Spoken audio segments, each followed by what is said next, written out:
Welcome back to Cisco's Future of Work series. In this session, we're joined by HCL. HCL is one of the leading global technology organizations that are really focused about digital transformation. They've got an extensive network of innovation labs right around the world. They have 150,000 employees across 49 countries, and they service 250 of Fortune 500's organizations. So a very large organization with a tremendous amount of expertise, in particular this area of digital transformation and workplace and the future of work. We're joined today by Kalyan Kumar, who's the Corporate Vice President and CTO of HCL, and also Rakshit Gura, who's the Vice President of the Digital Workplace Practice, the Global Vice President of the Digital Workplace Practice. And we're really going to delve into how organizations embrace disruption, and what's important around the workplace, the technology, the people, the culture, and the processes. Let me welcome both Kumar and Rakshit to today's Future of Work series. Thanks for joining us, gents. Thanks, Juan. I hope you're all doing good and safe. Thank you. Thanks for having me. Thank you. Great to have you here. We're going to start with Kalyan, as I mentioned, the Corporate Vice President and CTO of HCL. Kalyan, I like to always start these sessions with a little bit of a who are you? Tell us a little bit about yourself. The viewers are always very interested in the journey that you've taken to becoming the CTO of HCL. It's a very senior role. It's a very important role. And so tell us that sort of history of your career that's led you to this meeting here with me. Yeah, thanks, Juan. And that's an interesting question. Sometimes I keep reflecting back, saying that it's not where you start from. Sometimes it's where you are heading to. Mm-hmm. And life is different at different points in time. So I started off, I always liked IT at computers, and it was pretty much from the age of 10. I started playing around with the Commodore 64 way back in mid 80s. And I realized over a period of time that I could do something with tech. But my primary job was, had we had more Premier Leagues like Big Bash and IPL, I would have played cricket and would have done the other thing. I played pretty much to a decent standard, pretty much close to a county -1 plus county second level's equivalent in India when I was back in uni. So that's me. Landed up in a company called Digital Equipment, DEC, which later became Compact. Compact became different avatars, and now it's where somewhere hidden in half of HP Inc. and half of HP Enterprise. But and many other parts. But and that was my first job, like full-time job. And then I landed in HCL pretty much in 2000. So I just believe very innovative company. I joined a small startup part of HCL. We're trying to do something that we'll try to manage and monitor infrastructure and applications remotely way back in 2000. And it has been an interesting journey. Sometimes I always believe you work hard, you have the right attitude and aptitude, but the most important thing is being in the right place at the right time. So luck plays a very important factor. I grew through the ranks, did all different kinds of jobs, pretty much other than doing accounting. I pretty much did most different roles within HCL. Luckily, last whole week I was sitting in a classroom in LBS, London Business School, doing finance for non-finance execs. So trying to learn how these accountants think, correct? Pretty interesting. Indeed. Wanted to learn and then how the market. So that's been my journey. I've been in here, based in London. I run the global CTO role, which is more of a staff role, running product and tech strategy for the company. But I also oversee a couple of our large service lines, Digital Foundation being one, and also lead all our strategic partner ecosystems globally and all the ecosystem business units. And Cisco is one of our 7 global ecosystem partners. We treat them differently than strategic partners. So they are like, it's a 360, very critical. That's me. Well, thank you for that, Kalyan. I think probably for anybody who's involved in the tech industry over the past 20 or so years, it's never been dull. It's never been dull. There's certainly been many twists and turns, and always an increasing relevance to what it is that organizations, big tech companies or otherwise, need to do. And let me also express that I share your passion in cricket, if not your skill set in cricket. I don't think I was heading that sort of county level. I was lucky to be given a bat or a ball, but I enjoyed it nonetheless. So that would yesterday's game would have been not so good, and I was pinging someone in Cricket Australia and having a chat, and they were saying, "We seem to find very interesting ways to snatch defeat from the jaw of victory." Yes. So yeah, Australians are looking very rusty right now. There's no two ways about that. Yeah. So thank you for that snapshot on yourself. Very much appreciated. And look, from this office of the CTO, I think you've got some unique perspectives. No doubt you get to speak to a great many of HCL's customers, who are seeking your input as to what directions they need to head and where their thinking needs to be around technology. And so I think you've probably got some great perspectives on, a snapshot of businesses that you've been talking to throughout the pandemic and what they've been doing. And in particular, I would like to see, what your view is about best practice. Who's been faring better than others? Who's been doing things a little bit differently and so therefore adapting better to the circumstances? Are you able to share with our viewers something along those lines of best practice, organizations and what they're doing to thrive rather than just survive? Yeah, it's interesting. Actually, if you roll back, and this is I always keep telling the story.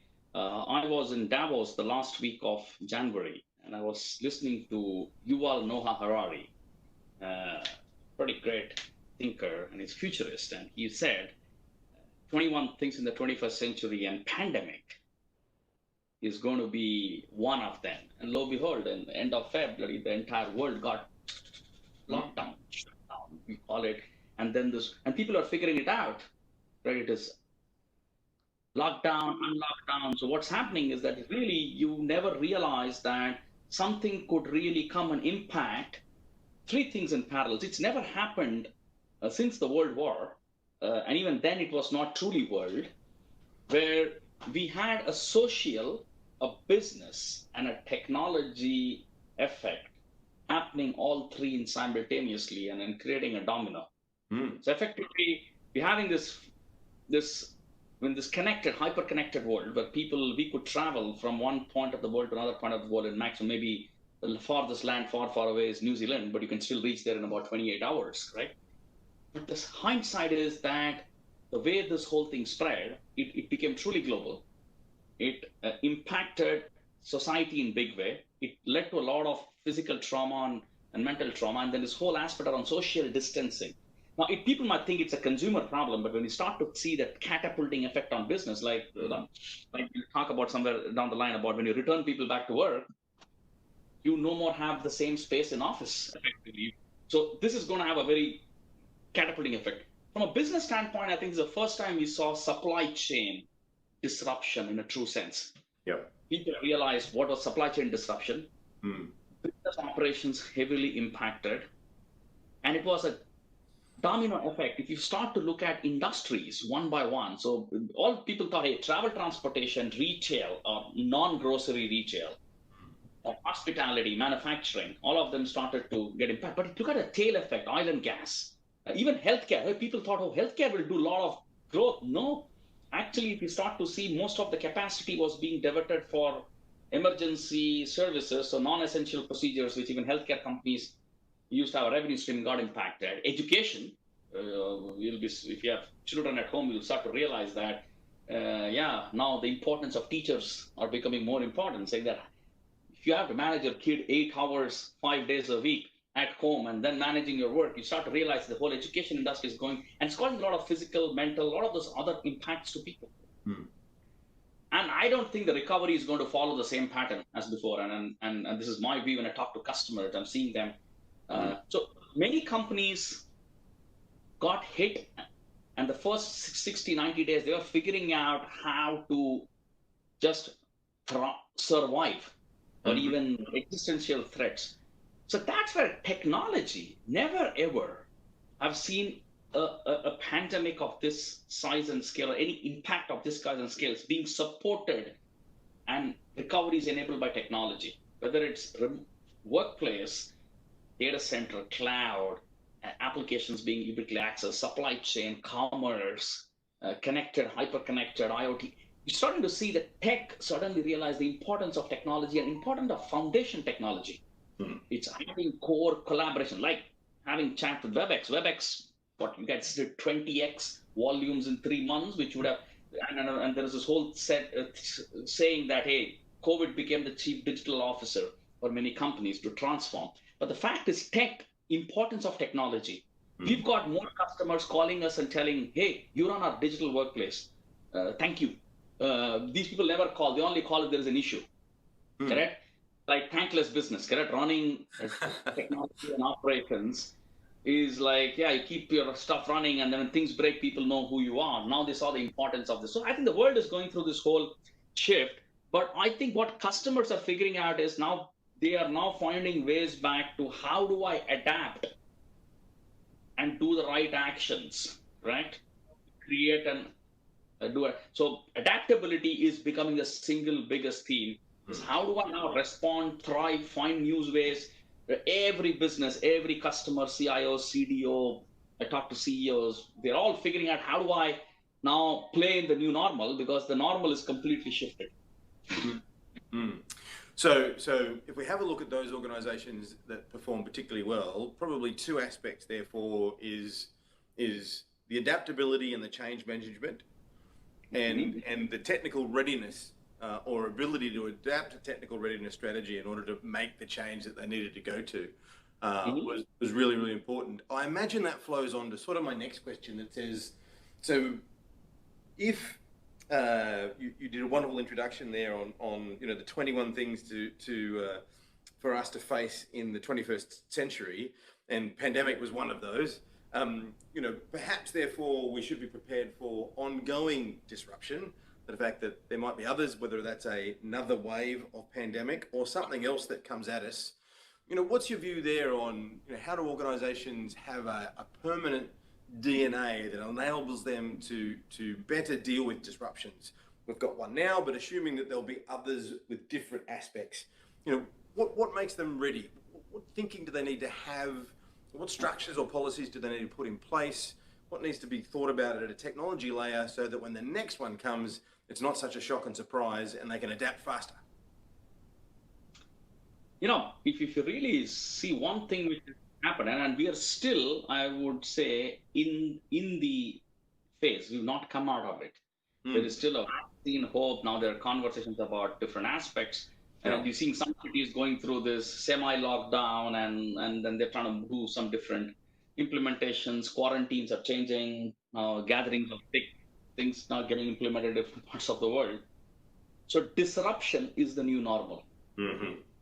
Which means as a business, you need to find ways to be in this fluid, disruptive environment, because this is still going to keep changing. And it's not about, I think technology is easy. I think the crux is about how do you get people and culture. I think it's the crux is, it's tech can enable. So like take example of, I'll give you things happening in the consumer world. Like if you see a lot of the fitness classes, like my yoga teacher, my Pilates teacher, she went on Zoom. And it looks like now she wants to continue to run classes on Zoom, even though people could still come in and attend classes. Now she's suddenly expanded her perspective. It's still personalized, this thing. So we used to call it like the consumer world, correct? They've gone into that kind of stuff. Whether that's the right thing, time would say, correct? Many of that, especially like the small, like the mom and pop businesses, and that's where some of this consumer. But when you get enterprise grade, it's very different, correct? Like doing boardroom meetings, business meetings, are the kind of work, and you have different technology platforms, correct? Like something like WebEx, like we run our marketing campaigns on WebEx, we run our board meetings on WebEx, correct? Because you need reliability. So things like that will come in from a technology standpoint, but it's the culture and the people. So you will have consumer technology, there'll be a lot of them, people will use that, they'll use it, they'll have its own challenges, but they will evolve. But from an enterprise standpoint, they need to start to think that, how do I keep people? See, innovation and ideation cannot be always done in a remote way most of the time. You have to get people to meet up, a lot of ideation. But you can still reconfigure the way you work. So the future of work is fluid, and hence the workplace will become fluid. So the crux is disruption from that standpoint, HR, learning, diversity, admin, security, everyone has to think through, completely reimagine. And this is going to continue to happen because anyway, even if you want to bring all your people back to work, if you had a 500-seater office, now it's, thanks to the laws, it'll become 250-seater or 300. Mm-hmm.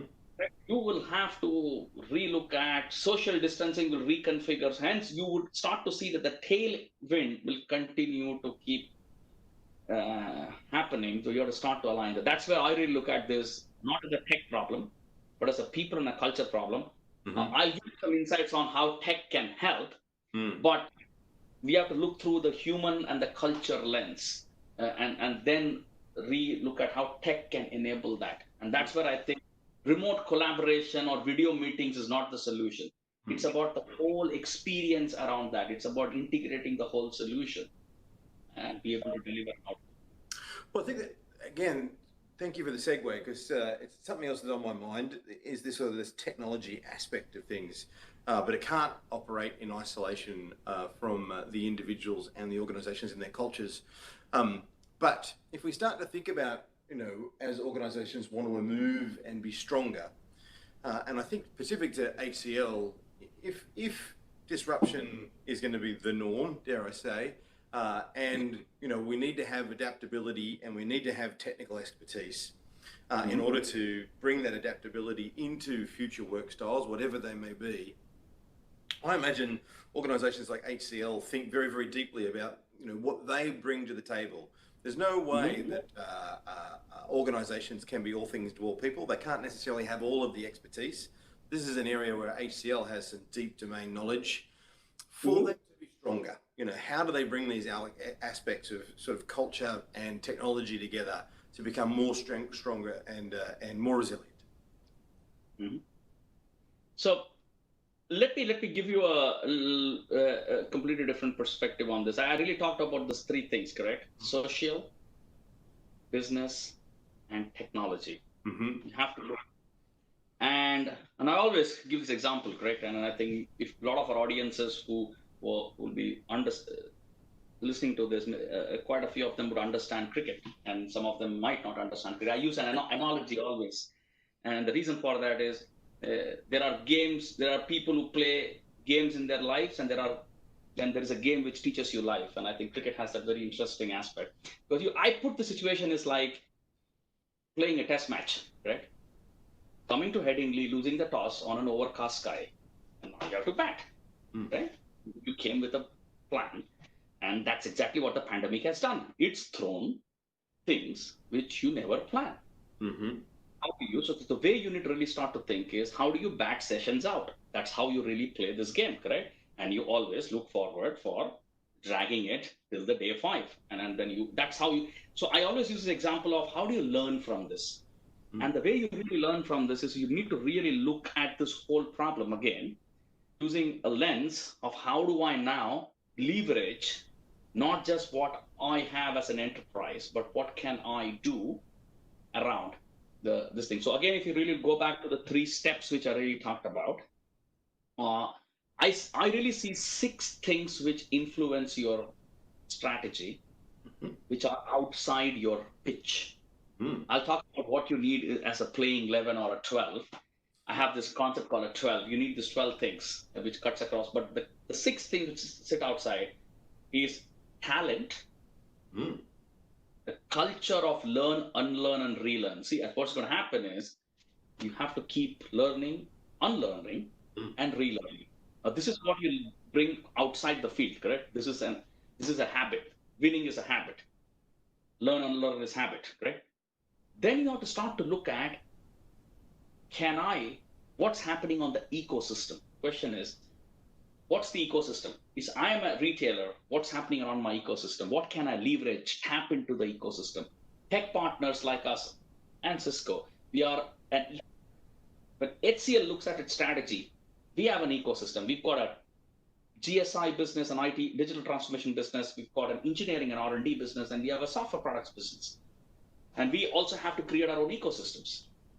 And then focus on experience, because this is the new world is all about experience. How do you give user experience, consumer experience, product experience, brand experience, employee experience? So experience becomes a theme. And the two most important tech levers you can leverage is the power of cloud and AI. We're having a conversation, and I've got this nice meeting bot keeps popping up and telling me, you want me to capture notes, correct? You want me to do things. It's helping me. It's an experience integration, but it's helping me do my job better. So how do you bring power of cloud and AI into your business? Now, that's what I would say it's what you bring outside the game. Now, when you're in the game, you need to really look at those three layers. What can I do with tech? What can I do with business? And what can I do with social aspect? As a company, as an enterprise, I need to think all three. Technology is easy. I think four things which I believe we should start to look at. And I think we're going to have Rakshit talk about this a bit more in detail. I think fluidize the workplace. Work is becoming fluid. So hence the workplace has to become fluid. Yes. The new world of work is even the people, the way we'll work will change. So you make the workplace fluid. You don't come to office or a location to get access. How do you make it fluid? To do that, your workloads have to be cloudified, which means you need to have a hybrid cloud strategy to get your workloads into the cloud.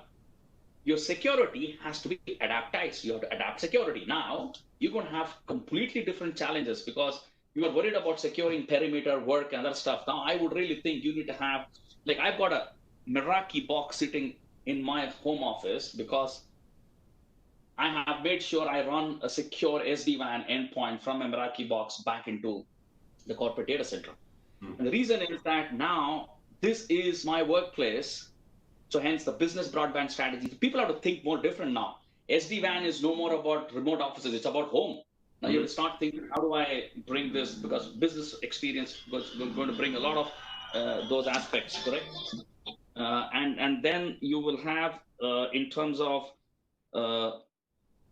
applications have to be modernized. You need to modernize applications to be relevant, to leverage the power of fluid workplace and cloud and security. If your apps are still monolithic, old way of doing things, you'll still struggle. So that's a tech. So make sure you build a boundaryless enterprise so that you can allow them to, that's the easy part of tech.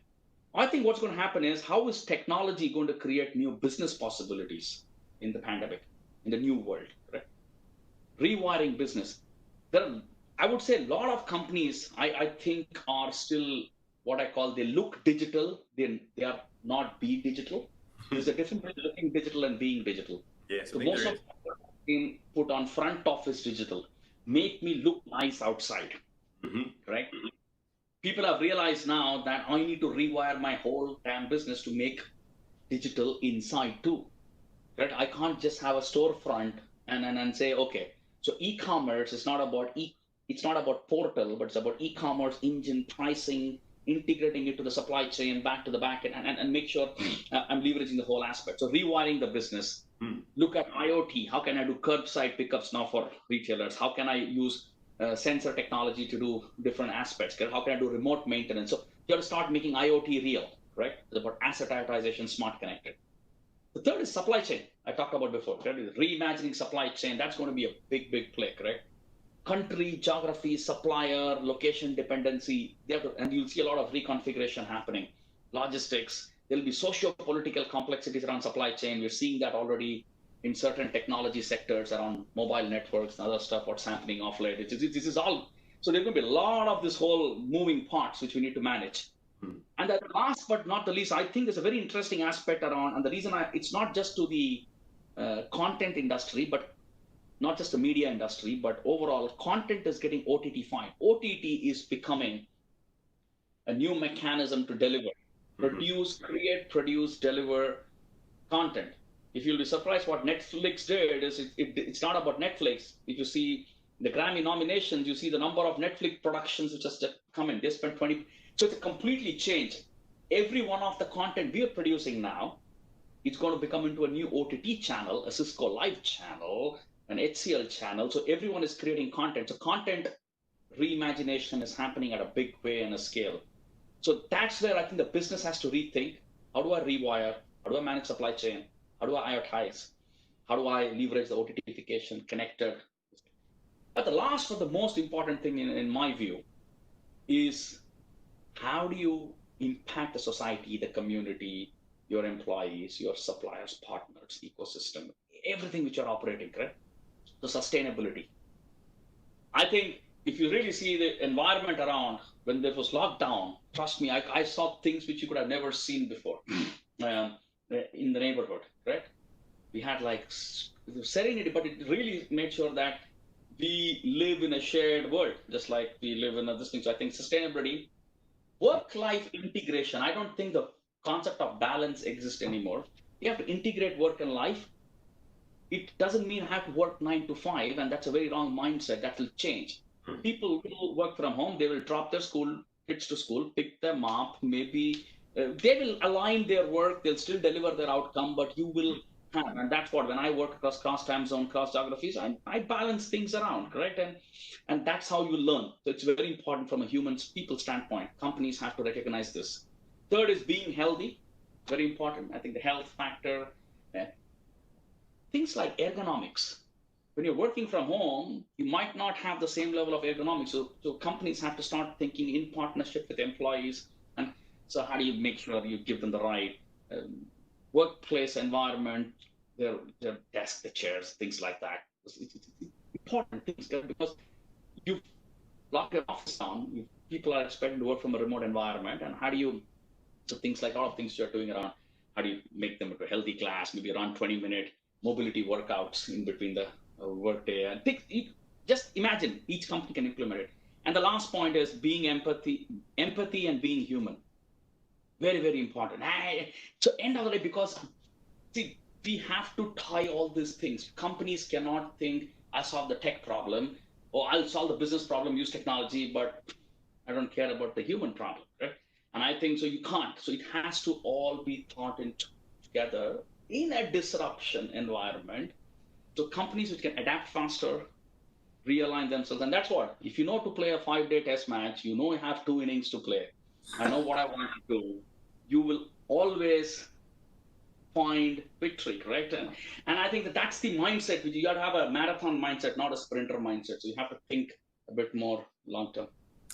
Kelly, thank you very much. I've been saying for a little while now that even though we're all remote, even though we've all been some elements of lockdown in our lives, the irony could possibly be that we've never been more connected in the fact that we've brought our work and our home lives together.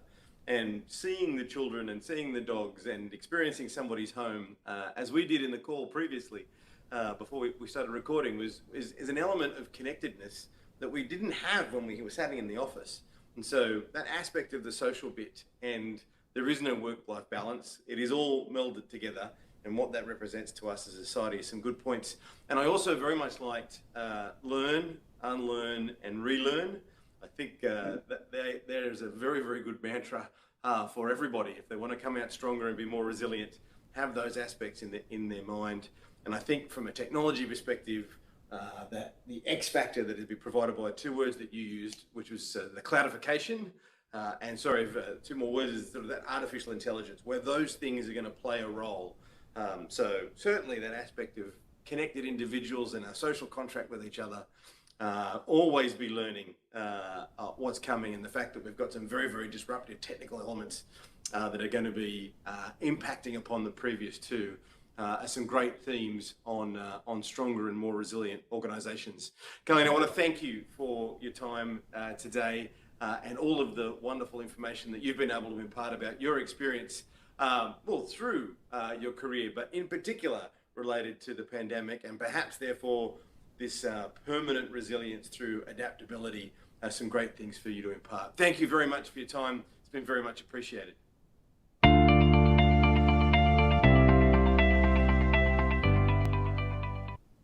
Well, next up, we've got Rakshit Gura, the Vice President of the Global Practice of the Head of Digital Workplace Business. He's going to talk to us a little bit more about embracing this disruption, about what we need to do in our workplace. Thanks for joining us, Rakshit. Thanks, Ron. Good to be here. So, I just thought I'd want to start with just a little question, realistically, for all of our viewers to be saying, who are you? What's your journey to this particular point? Let's hear a little bit about your background before we get into how you've been, active in assisting organisations and their transformation journey post-pandemic. But first, a little bit about yourself, if I may. Sure, Ron. So, hi everyone. My name is Rakshit. I run the digital workplace business at HCL Technologies. So basically, my responsibility is to innovate in the business to employee value chain services within the organization. So I'm responsible for running product management, product engineering, and center of excellences for our customers. And with the prime agenda that we should be harnessing the employee productivity and we should be improving their overall experience. And that has been my domain. So I have been with HCL for last 16 years, and I'm based out of London and helping the companies to transform their business to employee value chain services. Wonderful. Thanks very much. So I think we can establish there that after 16 years, you've got probably some of the finest credentials for this part of the world to assist us on the journey. That's wonderful. Look, the first question that I've got is, for you, considering everything that we've witnessed, how do you see the role of the executive that you're engaging with changing now? We first would think of that as a CIO, but I think right now the relevance of the workplace is really across the entire executive chain. So in your engagements and your conversations, what do you think has changed around the executive office within our customers? So great question, Ron. I can't agree more. I think this coronavirus has affected each of the verticals. It has impacted business big time. So for most of our customers, the role of the CIO is changing. It's actually expanding. They need to take into account four key things.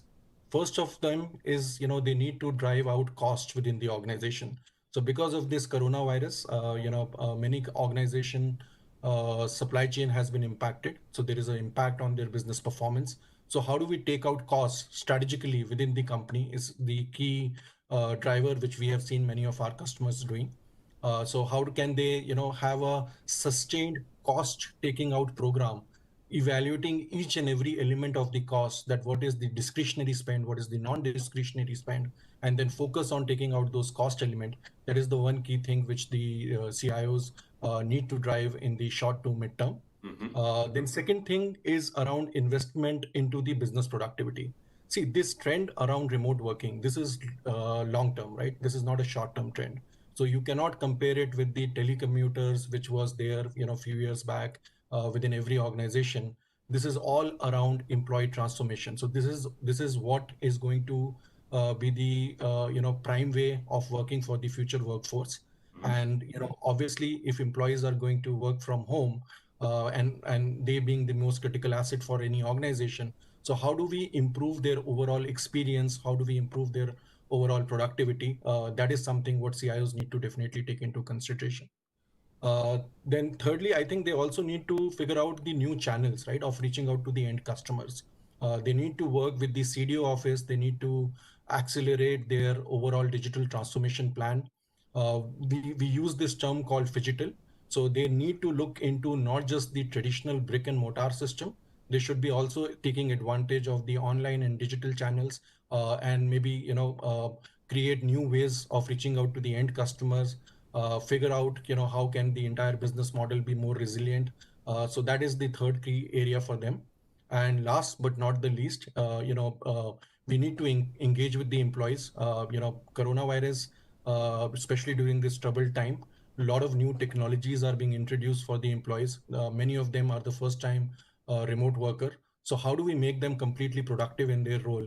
Organization need to drive it more like a change management program. So I think these are the four key things which CIOs need to take into account. And especially for our customers, we are seeing, especially around digital workplace, it's just not the CIOs, it's also CHROs, it's also the CDOs, it's also the business unit head.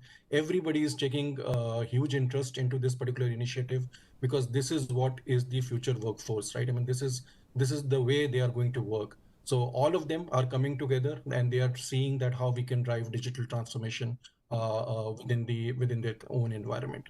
Well, thank you, Rakshit. So that was cost, first and foremost. That's a bit of a theme, but probably accentuated by the fact that business is currently a little stormy, and so maintaining your eye on your cost line is very important. Productivity, making sure that we have our employees being very, very productive. Channels to our customers, how do we expand our existing ecosystem in order to engage our customers? And then the final one was employee engagement. Make sure that they're fully engaged with the process, given the significant shift in the manner in which they're working. I hope I encapsulated that, but thank you for those 4 themes. I'll move now to my second question, which is sort of derived from the first, and that is, specifics. And the specifics about, what the company's focused on about the remote work. Given those 4 great themes, we're drilling really into sort of the productivity and the engagement bit. We know that remote work and digital workplaces are here to stay. Specifically, what do you think organizations need to be focusing on in those areas? Yeah. So I think this is again a great question. And if I talk about our existing customers, so there are 5 key types of demands which came from the customer. The first one was around infrastructure and tools. So many of the customers, they didn't have the right kind of tools and technologies to enable their remote workforce. So it could be around collaboration platform, it could be around providing them the right kind of devices, right kind of application, right kind of access. So infrastructure and tools, they form the first key element of the customer requirement. The second area was around the user security and networks, especially in the remote working. Now organizations do not have any control on the physical layer of the workforce, right? So earlier employees used to go to the offices, they used to work from there. There were multiple layers of physical security, network security, which used to be there. But now since they are working from home, organizations, they are only left to control the digital channel, and they are concerned around the security part, because now, each and every home is kind of a new threat vector, right? I mean, because the edge has moved to every home. So that's emerging as the second key area. Then networks, again, they play a very critical role. They have the overall role in the improving the employee experience. When employees are working from home, many a time they are using shared bandwidth. That bandwidth is being shared across multiple, family members, and then that bandwidth is also not business class. So how do we guarantee the overall employee experience for the for the set of services which they are supposed to do within the organization? That is the second key focus area. The third area is around safe return to physical workspaces. So how do we explore technologies that can make workspaces more safe? How do we introduce physical distancing? How do we do automated temperature checks? How do we actually make sure that the essential workforce which is coming to offices, there are enough measures in place so that they can feel comfortable about coming to the offices? So that is the third area. The fourth one is around the digital dexterity. Many of the customers, they are launching digital dexterity, especially during COVID time. They have 4 different generations of workforce operating within their environment, and every one of them have the different level of tech savviness. So how do we make sure that the employees, when they are working from home and they don't have anybody to reach out to, either the IT or their own colleagues, how can we make sure that all the technologies which have been provisioned by IT for them, they are making best use out of it, and there is constant evolution which is happening, is the fourth area. And last but not the least is culture and compassion. So how do we present a workplace based on trust? How do we foster employee agility? How do we build a culture of inclusivity? These are the five key areas which are the, I'll say kind of key requirements which emerge from the client. So if you notice, considering this, what we have created is what we call as a fluid workplace approach. We believe that from a future perspective, we need to take a human-centered workplace approach for our customers to enable, guide, and support the new ways of working. And this approach has to be inclusive and all-encompassing. So we have, the set of we have defined 8 different areas where organizations need to rethink their investment. And it all starts with the personalization, understanding currently, from an assessment perspective, what kind of tools and technologies have been enabled by, by that organization for their employees. What are they using out of it? And thirdly, but most importantly, for the remote working, what do they need from a short to mid-term and from mid to long-term perspective. So building it more like a overall plan is something which is very important. And then out of, once they do the assessment and they have a clear roadmap into what they need to be doing, they need to evaluate 8 different areas. First one is virtual workspace. So how can we provide secure remote access to our own employees? This include, the ability for an employee to work from anytime, anywhere, and any device. The second area is around the remote collaboration. So how can we provide them a profile aligned workplace model so that they have the right tools and technologies? So if they are doing collaborating with the internal stakeholders, so what should be their preferred medium of choice? Or if they are collaborating with the external stakeholders, what should be their preferred medium of choice? So those are the remote collaboration capabilities. Thirdly, we need to empower the remote support model.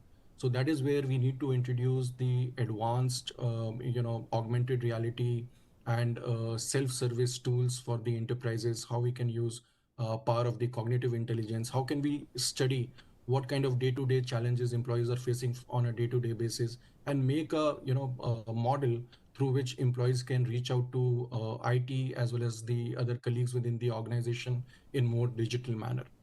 The fourth block is around the remote UX monitoring. When employees are working from home, we have very little control on the device and their patch level, the kind of applications they are accessing. So how do we make sure that their experience is not getting compromised, and how can we compare their experience with what they used to get when they were working from the offices? So that is where the remote UX monitoring, we call it end user experience monitoring, is very important, so that we can proactively quantify the overall user experience they are getting, and at the same time, if there are any challenges which they are facing, we can improve and take corrective actions on top of that. Then device enablement, very important, providing the right device to the user based on his business need. So whether it can be a mobile thin client, it can be a laptop, or it can be a high-end, two-in-one. So how do we make sure that the employees have the right devices? Then compassionate change management is our sixth block. That's where we focus on improving the employee health and wellness. Many a times, many of these employees, they are the first time remote workers. They are listening to a lot of negative news. They have to follow social distancing. They are not allowed to go outside. So how do we make sure that we are empathizing with them? How can we have a structured change management program? That's the sixth important pillar. Then seventh one is around the adaptive security.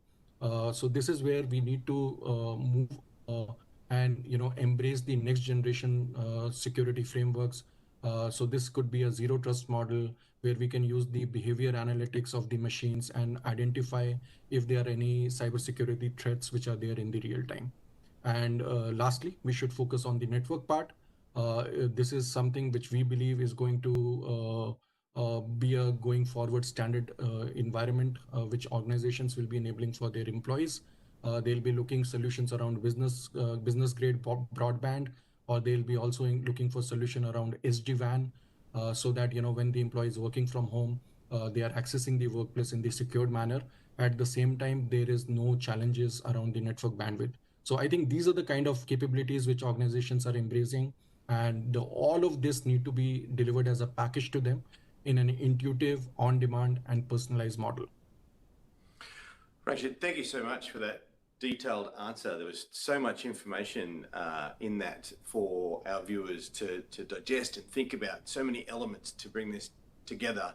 What I particularly liked was the fact that we had, traditional things for us to look at, things like tools, infrastructure, the network, the technology, the platform, important things in order to get this right.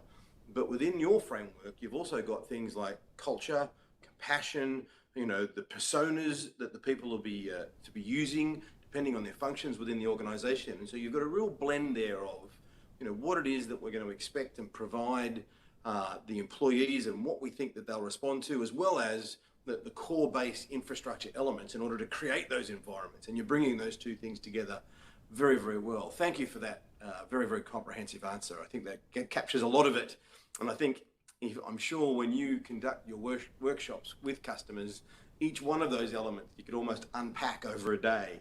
There's almost 10 days of, and what if, and how about, and where are you, and what's your journey in each of those elements. So you did a very good job to bring that all together so succinctly, but each of them very important. Thanks so much.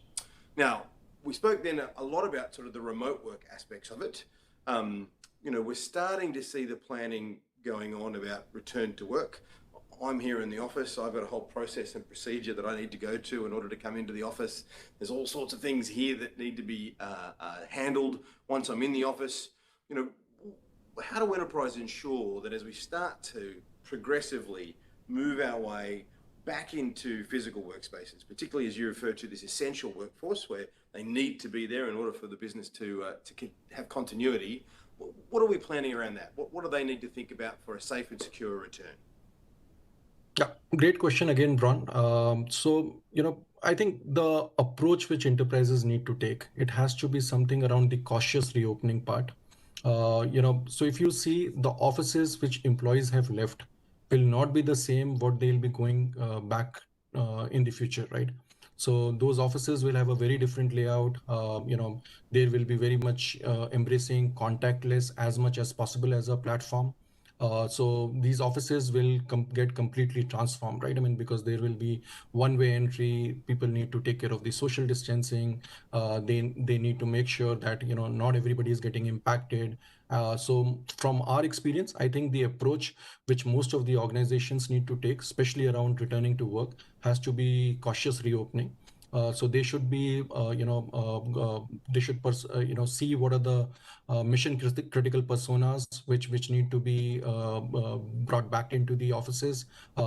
These can be essential workforce. These can be critical workers who are doing a particular element of the job which requires them to be in the offices. Especially from our perspective, we are seeing many of our customers are looking for advanced solutions when it comes to getting their workforce back to offices because they need to take care of the employee health and wellness. So the dimensions which they need to take into account for bringing this workforce back to offices, the technology solutions which are needed for that, they have a very different parameters, right? I mean, so these solutions need to be precise. They need to take care of the employee privacy.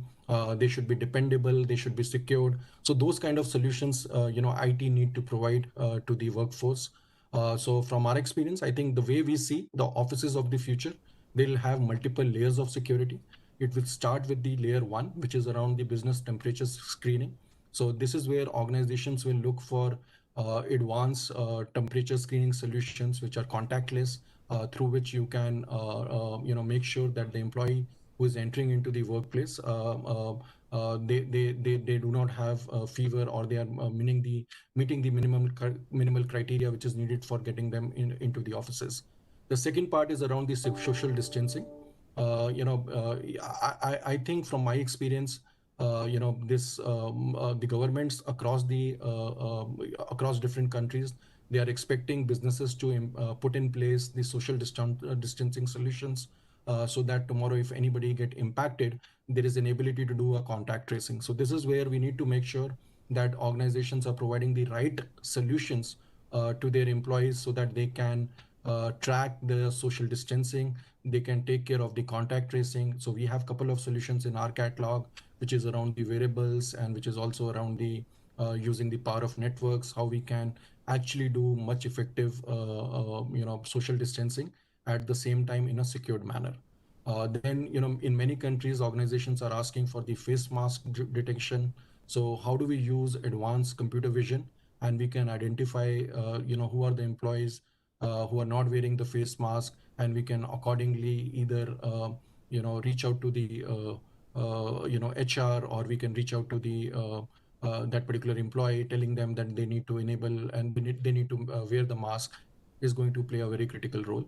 Especially, I think going forward, offices we also need to make sure that there are no long congregation which is being there in the offices. So how do we have digital queuing system through which organizations can provide these solutions to their employees, and if they need to consume any kind of a services, or they need to enter into the facilities, how they can do that in a digital manner without avoiding long queues. And then occupancy management, this is where again we believe that it's not more than 30% of the workforce which will return to office in the at least short to mid term. So how do we have solutions around the occupancy management where employees can provision their entire workplace? They can choose the seats, and then they can the entire workplace can be consumed, provisioned digitally, and they can come to the offices, and once they have gone out of the offices, then they can make sure that these workplaces are properly cleaned. So picking up this entire value chain and automating it is going to be very important. And last but not the least, we want to make sure that going forward, most of the offices should be as contactless as possible. So right from the lifts to the IT services to the interactions with the other support organizations within the company, how everything can be done in a true contactless manner is something what we feel is going to be very important for the future. So accuracy, effectiveness, precision, and privacy. These are the core principles which need to be taken into account before introducing any new solutions, especially around employee health and wellness for the returning work to offices population. Rashid, it's becoming increasingly obvious to me how deeply you and HCL have been thinking about all of the multiple problems associated with this. Again, we saw this sort of combination of, technology has a role to play, whether that's in temperature monitoring, in a remote way, or in contact tracing. But actually, there's also a huge element of this, which is about policy, actually getting your policy framework right. So technology, sure, we get those infrastructures and things in place in order to do that, but they're in support of the policies that we need to have as we progressively go to work. And certainly, we're seeing a lot of inquiry too about this contactless collaboration requirements. People don't want to be touching screens and things, and we don't want to encourage them to do so. So what do we do around our product sets that enable that contactless elements and minimize the risk of any ongoing infection? A tremendous view there about what they need to prepare for, and as I know so many people are. So I suppose we've put through all of these frameworks and understanding and brought all the elements of policy and culture and technology together. HCL, as we mentioned, is sort of 250 of the top 500 Fortune organizations, are utilizing your services, consulting services, infrastructure services. And I know that you've been engaged, your organization's been engaged with some of these on just this specific problem amongst a raft of other solutions that you have. But what are we doing and how are we handling the pandemic? Perhaps you could just share with us some of the examples that you've had in terms of engaging with customers and how you've handled the pandemic related problems for them. Great question, Bron. So HCL has enabled more than 3.5 million users spread across 250 plus large global customers to work from home, especially during this pandemic time. So if you see, most of the digital transformation of this scale would have easily taken 6 to 12 months for any organization, but we enabled this kind of a remote setup for our customer in the matter of days. If I take few of the examples, so one is around the European paint manufacturer. So they are a leading brand based out of Europe, and they manufacture paints. So we enabled work from home for more than 26,000 users for them. Then also, as part of enabling work from home, we also introduced many cognitive intelligence and self-healing based solutions for this customer. Because we studied what kind of a day-to-day challenges remote workers are facing. We introduced the right kind of self-service tools for them. We enabled our remote cognitive bot called Lucy to handle any kind of issues when an employee is working from home, and if they need support for any kind of an IT services, how that can be done in a streamlined manner. Then also very interesting thing what we did for them, we have implemented what we call as an augmented reality based remote expert services. So if you see, now employees are no longer working from the offices, right? And many of these employees, especially because of the nature of the business, they were having I'll say a low to medium level of tech savviness, right? So how do we have a model in place when these workforce are working from home? How can they reach out to IT in a contactless manner? How they can take advantage of the advanced troubleshooting technologies and the IoT based technologies around augmented reality, and engage a remote expert who can then solve their problem. This is what we did for them. It is working beautifully. Right now, we are also going a step forward, and we are implementing advanced security solutions for them, understanding what kind of bottlenecks are there, what kind of regulatory requirements are there, and how we can fulfill some of those particular environment. Then I'll take one more example. So this is for the Fortune 500 bank. So this customer, they were looking for virtualization and collaboration based solution, especially they never used to have 100% of the workforce operating from home. So most of the infrastructure, especially around VDI, what they have in their environment, was only catering to some 40 to 50% of the overall user count. So we were able to take advantage of the cloud accelerated technology platforms, quickly able to enable scale their remote working infrastructure. And then they were looking for advanced collaborations solutions. So we take advantage of the cloud-based collaboration solutions. They were looking to implement interoperability. They were looking for solutions which can help in build some kind of a bot on top of their collaboration platform, so that employees can take advantage of that, and they can reach out to them for any kind of news or any kind of insights, any kind of information which they need from the IT side. So that is what we have done. And lastly, I'll also take example of another customer, which is a Fortune 50 FMCG customer. Because they were operating from, the workforce was operating from home, and many of the employees who were moving from the home, they were the first time remote worker.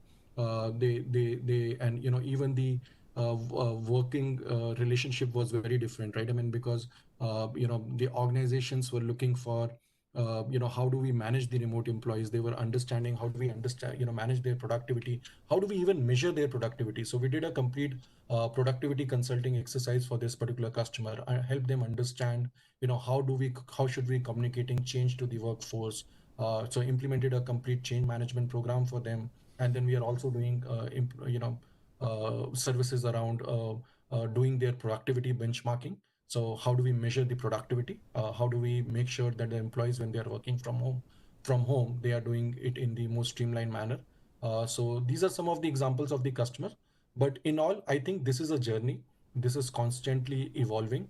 Most of the customers, they have moved ahead with the remote working, and they are constantly looking for the gaps to make sure that how can they can make their overall workplace more resilient going forward in the future. Rakshit, thanks so much again. I mean, when we get to that sort of scale issue of people that had some elements of remote working, whether that was 5% of their workforce or 40% of their workforce, all of a sudden it was something like 2x to 10x, maybe 100x in terms of the need to scale and grow and adapt. And I particularly like the fact that you highlighted just how much the cloud has to do with that.